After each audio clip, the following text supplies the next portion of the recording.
Let's go to my friend Jim Trusty, former Justice Department prosecutor.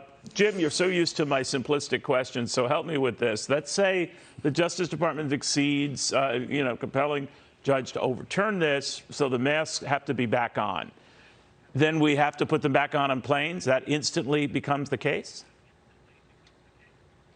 Yeah, it's possible. I mean, look, the only ray of sunshine I'm getting from this so far is that they have not moved to stay the opinion. You know, a lot of times when you note an appeal, you also go to the court or to the next court, which would be the 11th Circuit here, and you say, look, we've got to stop this from taking effect. And they haven't done that yet.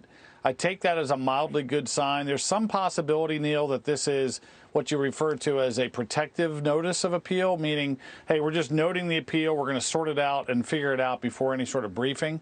So I'm hoping that cooler heads will kind of jump into the situation and get us to a point where they withdraw that appeal someday. Might be a fool's errand that I'm thinking that way, but I'm at least hopeful that that's a possibility.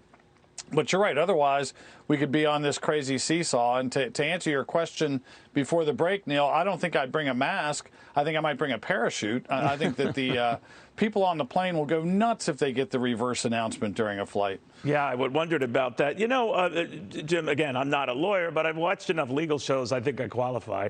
So I want to ask you about just common sense here. Why can't, since this is all originated from a CDC recommendation, why can't the CDC go back and just say, well, that's an option. We think it's wise for you to keep a mask on, but that's up to you. End of story.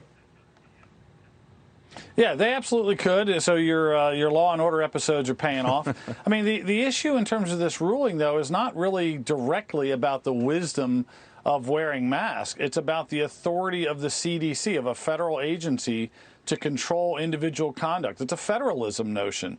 And that's what the White House is kind of losing track of. And a very muddled message. It's hard to know what they're doing. But look, they also have something fundamentally backwards here. When you have an adverse ruling to the Department of Justice, it's the lawyers that are going to make the ultimate decisions about appeals. It's specifically the Solicitor General looks at the case, looks at the reasoning, and says, hey, did they get this wrong? Is there an injustice here? Or do we just, basically take it and let the case be the law of the land?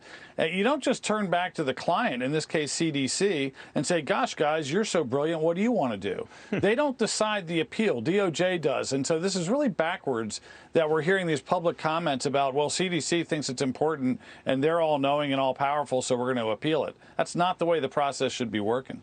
That's well explained. You know, Jim, you should stick to this law thing. You seem to show great promise there. So very good. One of these days. Very good seeing you again, my friend. Jim Trusty, the former DOJ prosecutor. Hi, everyone. I'm Brian Kilmeade. I want you to do me a favor. I want you to click to subscribe to the Fox News YouTube page. This is the only way that I know for sure that you're not going to miss any great commentary, any great news bites, any great interviews coming your way on Fox. You can get it all here on YouTube. So subscribe right now.